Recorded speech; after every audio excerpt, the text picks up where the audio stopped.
All right. So I had to work today.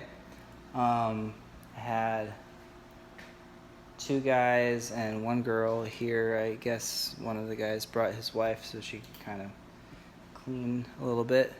Um, Not a whole lot happening. They actually weren't here for very long. I think about 6 hours of actual work.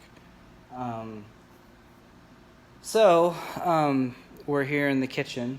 Um, I basically decided today on a for sure option for our washer dryer situation. And the option that we're choosing is going to be an all in one unit, which is going to allow me to get rid of that wall that used to be there, um, and integrate the washer dryer directly into the end of the counter. So this whole counter right here is going to go from here all the way to the end. I haven't measured it, but I'm going to say that's probably somewhere in between 14 and 16 feet. I have to take a tape to it, and I will before it's over because I have to get a counter for it. But the uppers are gone. I think they were gone last video. So what we did is we changed the truss right here. It's not completed. He didn't have as much time today as he thought he was going to. It's kind of sealed up, but he knows what he's going to do, and it's not going to take a whole lot of time to actually retruss what needs to happen. Tomorrow I have a plumber guy coming. He's going to help me out with what needs to happen with you got a fridge water line right here. That's probably just going to go behind sheetrock. I'm not sure what the procedure is there. I've got this line here, which is where the washer used to be. I'm not sure what we're doing there because we're not going to need this or that. Well, actually, out of the situation here, I need to have one water line for the refrigerator so it can make ice, basically. So yeah, that's what's going on with that. I've got the natural gas shut off right here, which runs into the back of a cupboard or a lower. I don't really like how much space it's going to take in that lower, so I'm going to talk to my plumber about what the code is for that. Like, can we make it a little less intrusive? Because it's sticking out about probably 6 to 8 inches. Probably 5 or 6 inches actually would be exposed in the actual cabinet. But if I could kill that down to like an inch, maybe it'd be a little better. And I don't think it'd really take that much to do. I don't know why they have to have such an intrusive elbow here. So deal with that. The washer dryer combo I'm using is, I believe, I have to double check the specs, but I'm pretty sure basically all it needs is the same kind of line that the dishwasher needs, and that is going to be going all the way at the edge, the end of the deal here. So I got to kill this line that's coming out right up here. I don't know if you can see that. Okay, so that's the gas line that goes, or did go, to the dryer right down here, and that's a pretty simple fix. I just got to go outside and shut the main gas line off and then bleed it down here so there's no gas in the line, and then I'm going to go up there and cut the pipe to where there's only about yay left, and then take it out, and then just get a cap, and you go up there and put some stuff. I can't remember what it's called. It's like a sealant that goes on the cap before you put it in, and then you gotta turn everything on and hit it with some soapy water and make sure it's not leaking. Obviously, you don't want a gas leak in your house. And when I'm all done with all this, moving things, if I gotta move this thing, then that's more joints I'm gonna have to deal with, or maybe my plumber will deal with. I'm not sure yet, but I'll basically, from what I've heard from my AC guy, is they're gonna run a test on it, right? So I think he said the pressure is like 22 psi, and you can't have more than a 2 psi loss over the course of X amount of time. And so what I would basically do is call the gas company and say, hey, I had a few things done. Would you come and do a pressure check? And they'll do it for free. So they come out and do a pressure check, and they give you the results. So yeah, not a whole lot. I mean, it sounds dangerous, like as far as, yeah, it's gas, but you just have to treat it like it is. It's gas. You treat it with respect. And do it right, and do your research, and don't be dumb about it. It will blow you up. So, anyways, everything else that's happening here, I guess there's a little bit of rot at the bottom of my board down here that while we have this opened up, I'm probably going to go ahead and take care of. It's probably $100 fix, like realistically. There's really only a few spots, like this needs to be replaced. This down at the very bottom right here, that needs to be replaced. That needs to be replaced right there. But as we were tearing into things, he decided to just kind of break away a little bit down here at the very end, and that is also rotted.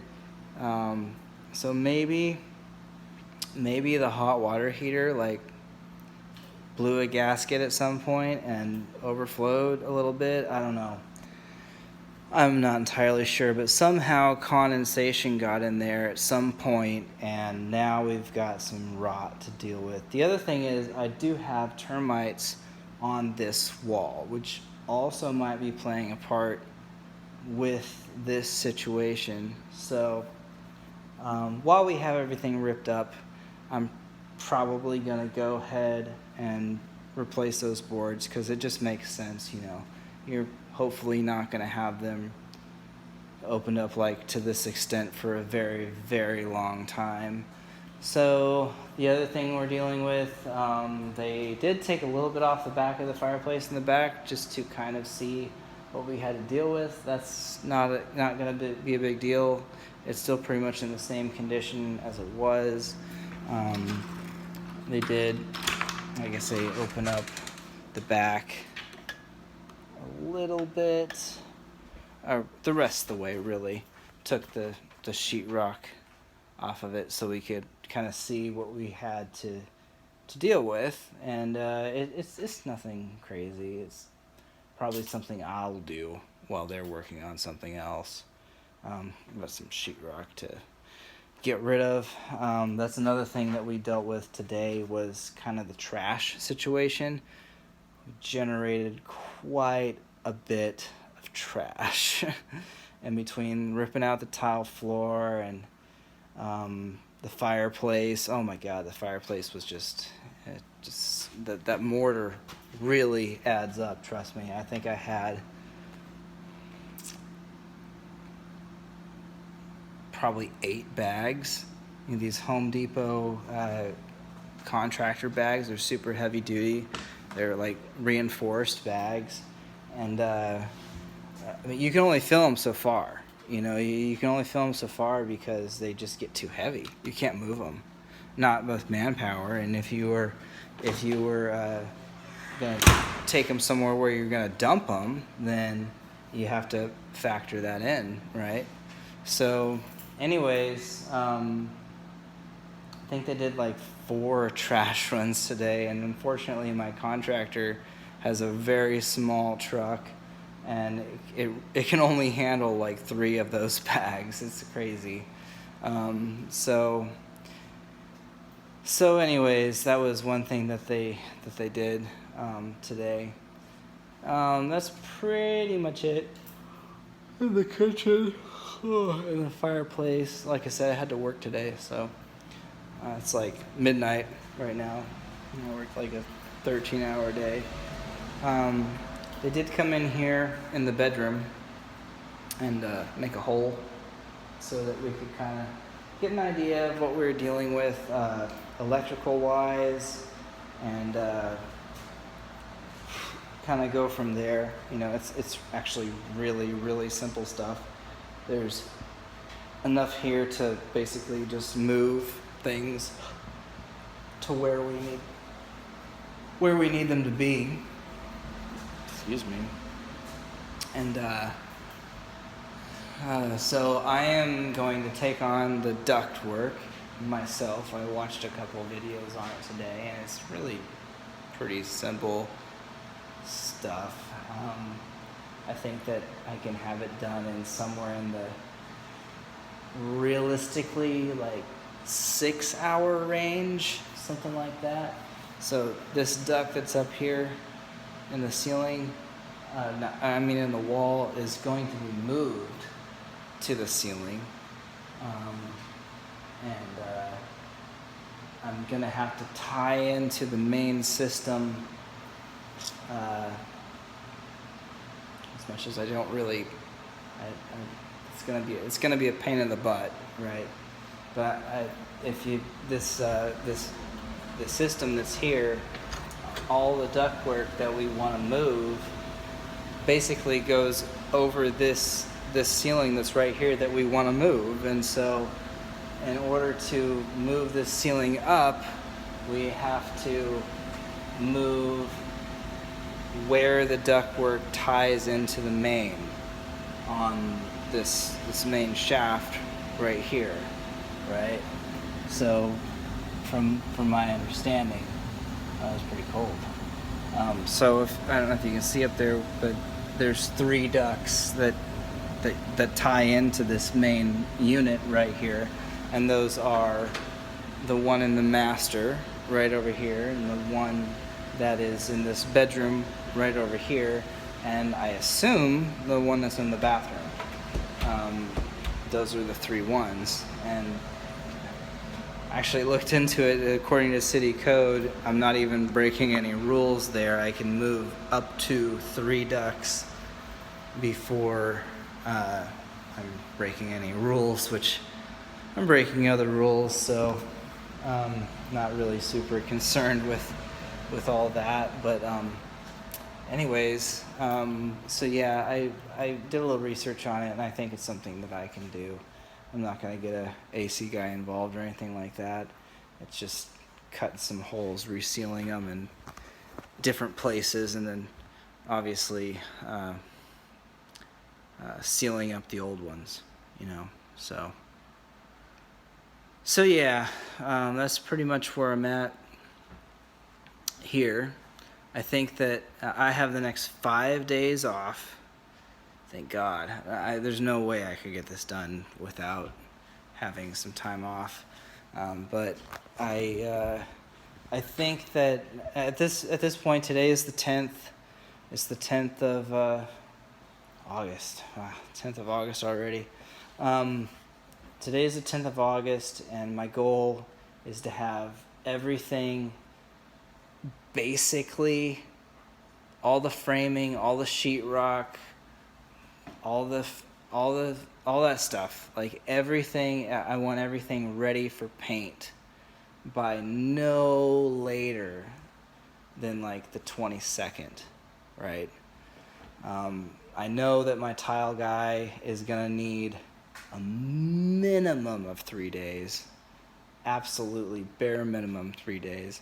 Right now we're debating on whether we have enough time to go ahead and do the shower, since it's a 1-bed, 3-bath. You know, if we do the shower after we move in, then we got to deal with no shower for probably a day or two. And it's not even really the fact that we got to go without it. It's more the fact that it's going to be a mess. Like ripping out tile and everything is just it's a bloody mess, man. And so if we can at all get that done before we move in, then we absolutely will, right? So, and it's not like a tremendous cost, you know. I think I can get the shower done. People would probably call me crazy, but I think I can get the shower done for, like, completely all said and done for, I have to double check my material costs, but I'm gonna say less than $1,000 for sure. I know I can for sure get it laid if I get it completely prepped and ready for my person. I know I can get it laid for less than $400. But I know that if we go with a subway tile, which is what we were thinking we were gonna do, that material cost, some of those things are like $6 a piece. I mean, they're just ghastly expensive for what they are. So I'm gonna have to double check that, right? And if I get it my way, I'll use the same subway tile in the shower as we do on the backsplash and everything kitchen related, essentially. But I don't know if I'm gonna make that happen or not. Jordan seems to want like colored subway tile, and subway tile should be white. I'm sorry, I just feel like it should be white. Otherwise it just defeats the purpose of subway tile. That's just my opinion. And I like white because it makes everything nice and bright and simple. And so yeah, so that's where we're at now. Still on target, still on budget. Not that I haven't had to, look around for labor and stuff like that. I'm tackling a $25,000 to $30,000 reno with a third of that budget, So it is what it is, but I'm doing everything I can to keep everything in line, and I think we'll be okay. I really do. It'll be exciting to see some real progress, which is, I think, going to happen tomorrow. The real progress is when, we actually get, sheetrock done, in a few places. So, oh boy. Anyways, yeah, that's where we're at today, and it's about midnight now. I'm gonna head on home and take a shower, and we're due to be back here at around 9 o'clock, which is sleeping in by my book.